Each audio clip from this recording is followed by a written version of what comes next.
For those who have experienced all levels of freedom, it may be difficult to imagine how a country like Cuba could have existed for as long as they have, especially when they want to travel abroad.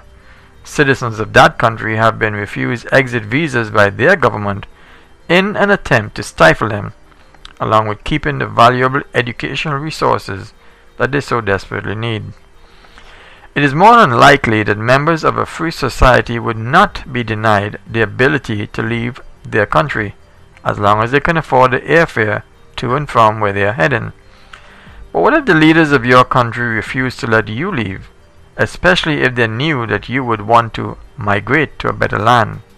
Would you be able to accept that fact, or would you try to change their policies? Cuba is the closest neighbor to the most recognized country in the world, and they have just such a policy since the Second World War. Whether it is the United States or some other free country, Cuba had no plans of changing their policy, especially since it would probably trigger the greatest exodus of all times. Many adjustments have since been made by the Cuban government, and it is unclear what makes this time in history different.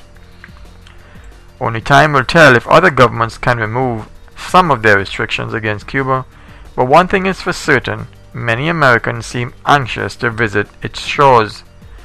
With this renewed interest in Cuba, it probably won't be long before a travel itinerary that includes the island of Cuba becomes a real possibility.